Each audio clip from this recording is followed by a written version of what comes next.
Mike, you've been interviewed by us before, so I'll save everyone the time of going over our normal spiel. I know that you had sent me an email indicating that you had another engagement tonight. We appreciate you taking time out of your schedule and appreciate your patience on Saturday. Right. So it's a compressed time frame, but under the circumstances, it's necessary. We'd rather endorse early than late for obvious reasons. For most people, we start by asking questions about why you're running for a race, but obviously you're the incumbent. Then the next question is usually something along the lines of, partisan politics. You are in a rather unique situation, however, because there seems to be some tension within the Republican Party itself, and that seems to be exemplified by your race. To what do you attribute that, internal tension within your party? And why is it somehow being focused on you? Thanks, John, and thank you all for allowing me to come and interview with you.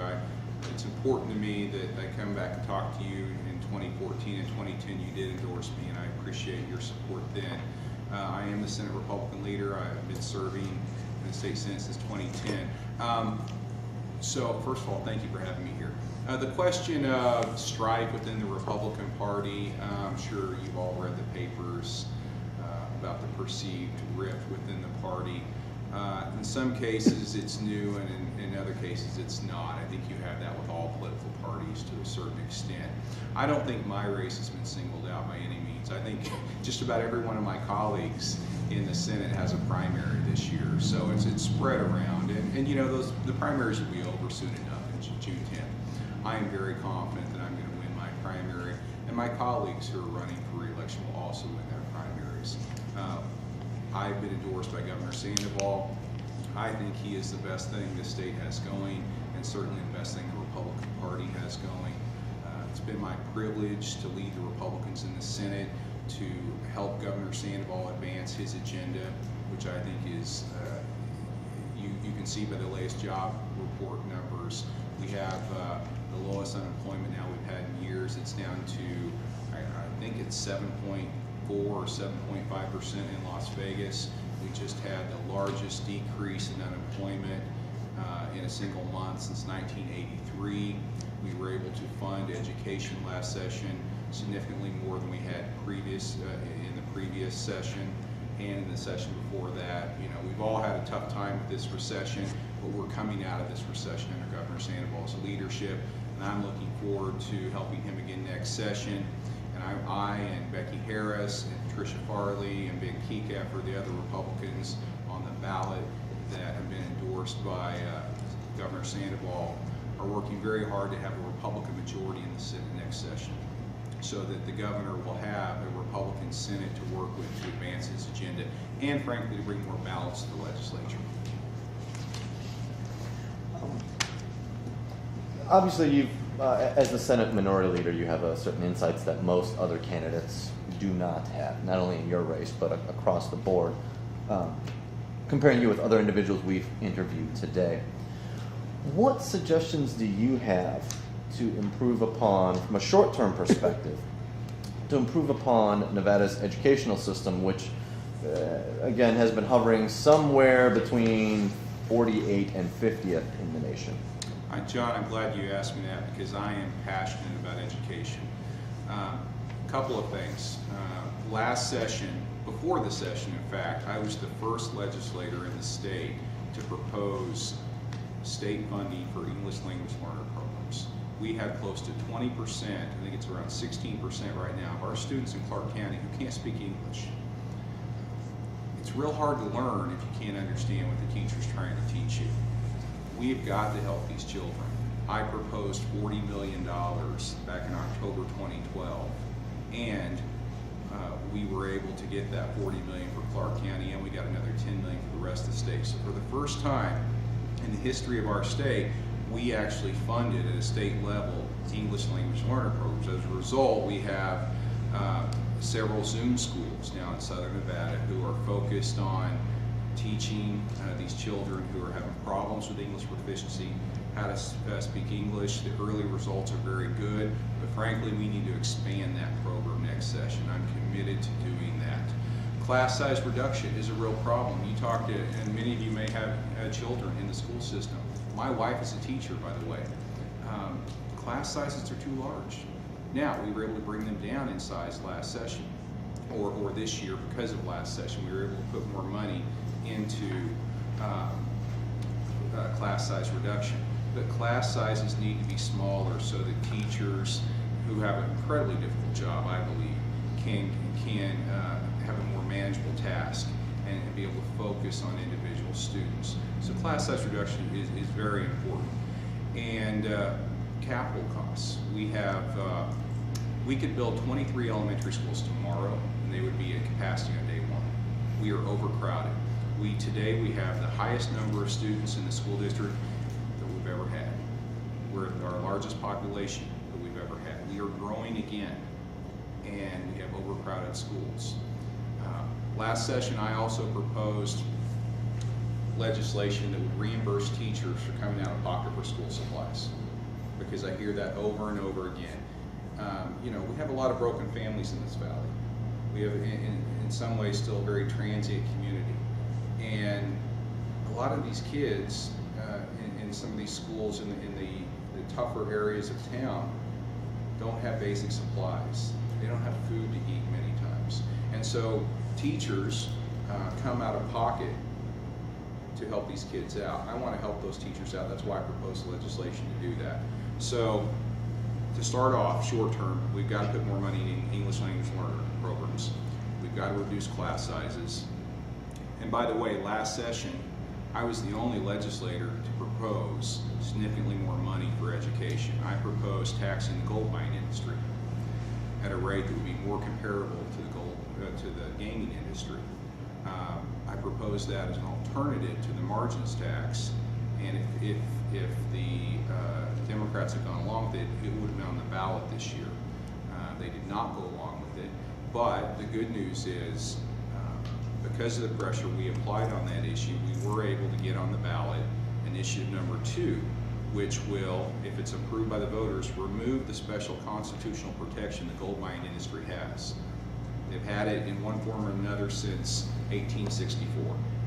And, as a conservative, I think tax fairness is an important value. When you have two large privileged industries in the state, gaming and mining, gaming located primarily in southern Nevada, and gold mining, basically two companies, international companies, Barrick, which is based in Toronto, and Newmont, which is based in Denver, and they operate in rural Nevada. You've got these two privileged industries. They both have about $10 to $12 billion in gross revenue every year. The mining industry's profit margins are actually larger than the gaming industry's profit margins. Yet, gaming pays 3 times the net effective tax rate as gold mining. Why is that? It's patently unfair.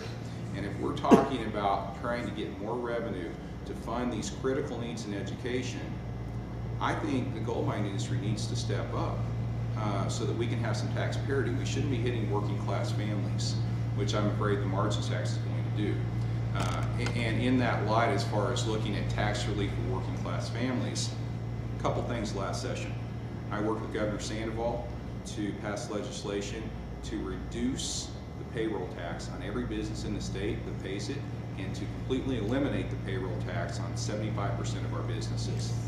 I also proposed... Nice poker face, Ron. I also proposed legislation to cut car registration fees in half.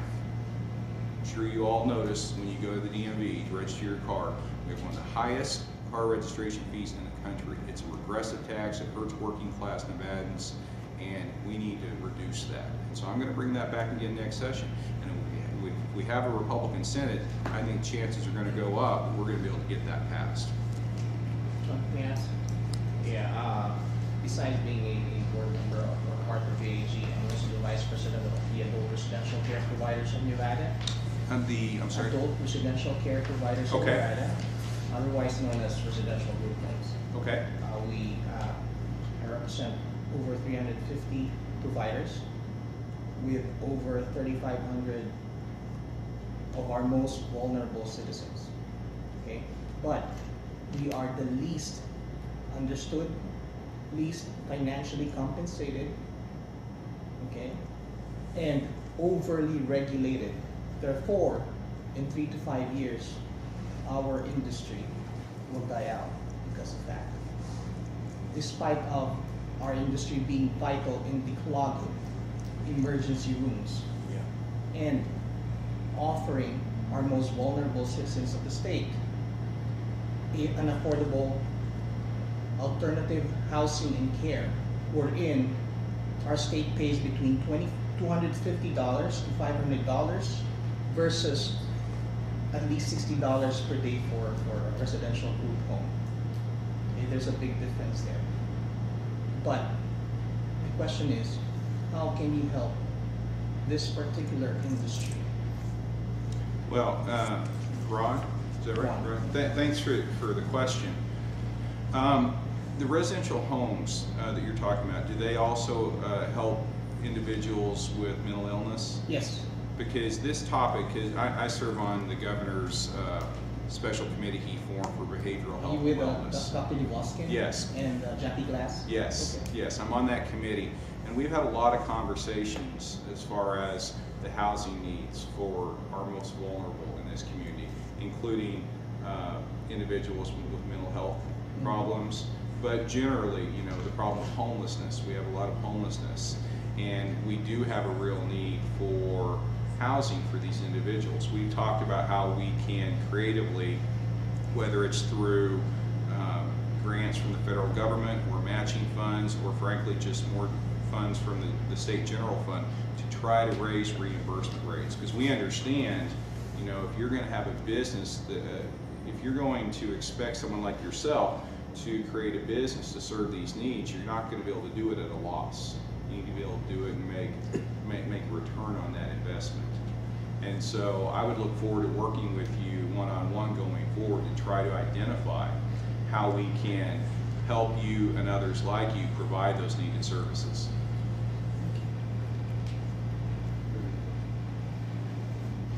When you mentioned reduced the classroom, what is a reduced classroom size?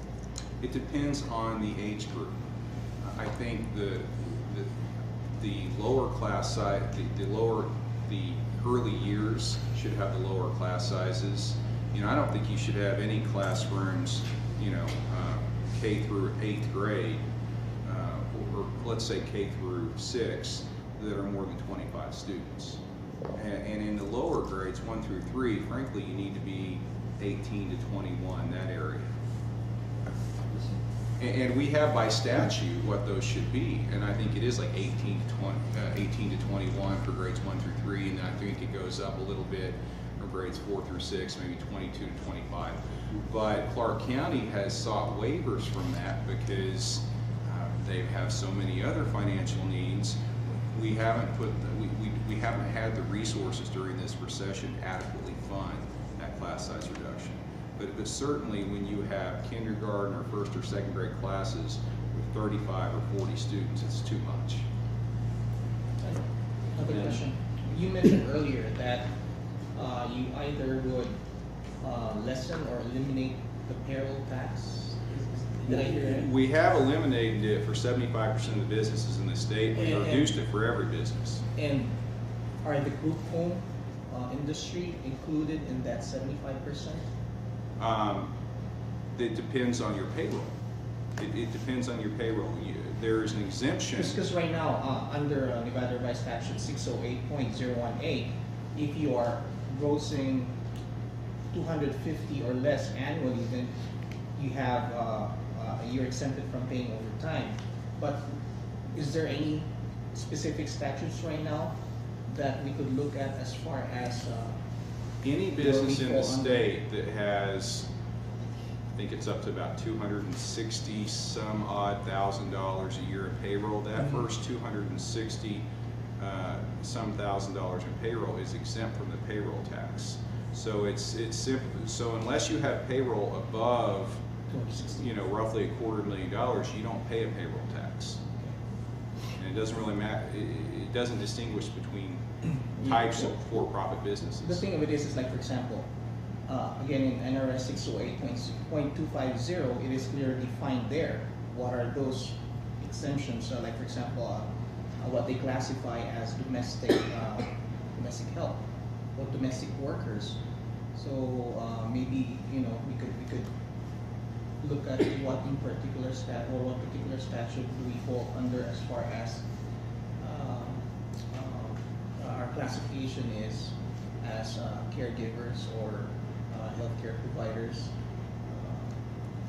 Are you suggesting, in addition to the general exemption, that there maybe should be a special exemption for residential home givers? I'm hoping, because that would greatly alleviate as far as the financial burden that we are experiencing. But with respect to the payroll tax, it's not industry specific. It's number. It's just gross receipts. Yes. We just look at that. Well, So there doesn't need to be additional. It's gross payroll. Gross payroll, Yeah, excuse me. Yeah.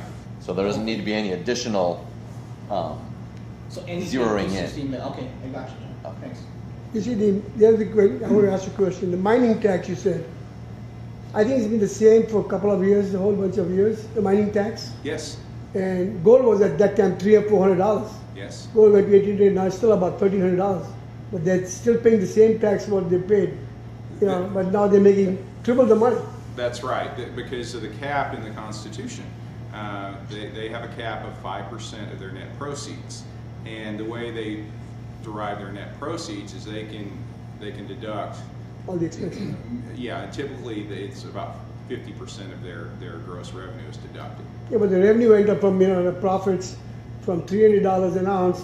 Yeah. Now it's about $1,300, and still they're paying the same. Gold mining's done very well here in Nevada. Very well, I would say. For years. And I want gold mining industry to do well. I want every industry in the state Yeah, to but do pay well. the fair share. Pay your fair share. That's right. How realistic is that, getting them taxed? Well, it's very realistic because we now have initiative number 2 on the ballot, which I believe, and I think most people believe, is going to pass overwhelmingly. And What's the please don't confuse it with initiative number 3, which is the margins tax, which is very bad. And I issue number oppose 2? the margins tax. Initiative number 2. There will be 3 initiatives at this point on the ballot. There could be additional ones if new petitions get enough signatures. But right now, initiative number 1 would create the Nevada Court of Appeals, which I believe we need. Our state Supreme Court is clogged. You've heard the saying, delayed justice is denied justice, or justice delayed is justice denied. So the Court of Appeals is between the District Court Yes, and the Supreme Court. Okay, yes. because I don't get the judge. So it will expedite litigation. The business community is very much supportive of it because right now we don't really have much written case law in Nevada when it comes to business decisions or any other kinds of decisions because we don't have that appellate court giving written opinions. So that's initiative number 1. Initiative number 2 would, if passed, remove the one-of-a-kind special protection in the Constitution for mining. And then initiative number 3 is the margins tax, which I oppose. If initiative 2 passes, and I think it's going to pass by 70 or 80%, next session, for the first time ever in the history of this state, mining will have to be at the table with everybody else when we're discussing revenue needs for the state, tax reform. And so yes, I think it's very likely that next session, because of what we did last session, that mining will be paying more than they're paying today to fund schools, to fund mental health needs, to fund roads and bridges, infrastructure, things we need to make this a better Nevada. My last question. This will probably be the last one overall because Mike's got to be somewhere. in You know 30 what? If seconds. I'm late, I'm late. I want to answer your questions. Appreciate So, that. We started off with education. Yes. How would you stand, or will you stand for some sort of, or some kind of more education for the young? Like preschool and Preschool, full-day preschool, kindergarten? yeah. Absolutely. And in fact, we expanded full-day kindergarten last session, but we still have schools, kindergartens who aren't full-day. I believe that we need to we shouldn't have a 2-tiered system where you're lucky enough to have your kid in one kindergarten, they get to be there all the entire day. But if you're unlucky in another school, it's only a half a day. I think So every 3.5 hours. not even a half a day. It's a short version. But implementing some kind of more education? The question is modifying the ethical or moral teachings that occur in the school, not necessarily the duration of. The only reason I know is we've heard the question before today, but trying to focus, and correct me if I'm wrong, trying to focus and modify the curriculum to add more of an ethical or morally centered basis for morally centered teachings to the students themselves, not necessarily religious. Because I'm a professional. Every professional occupation that you want to go into, taking the state test, what have you, you have to pass an ethical test. Ethical test. But if they are educated while they're young, it's very easy. Do you mean basic things like right and wrong, don't steal, don't Exactly, lie, don't exactly, cheat, those sorts of things? I mean, some sort of standard that's Well, first of all, certainly, I think I would hope that children are learning that in the home, but if they're not, yes, I would hope those basic good ethics rules should be taught in the school system. But then you get into the debate about, what exactly would make up those ethics rules. I like the fact that education is governed at the local level. The school board here in Clark County would probably have a lot to say on those different rules and policies for the school district. Obviously, Pat Skorkowski, who I'm a big supporter of, I think he's doing wonderful things with the school district here, would have something to say about that. But I would absolutely be open to looking at that, because obviously we want our children to know what's right and wrong. We want to teach, I think part of education is teaching our students how to be good citizens. I think historically, if you look at the purpose of public education, traditionally one of the key goals of our public education system has been to provide teaching good morals and a foundation for students to become good, productive citizens of our country.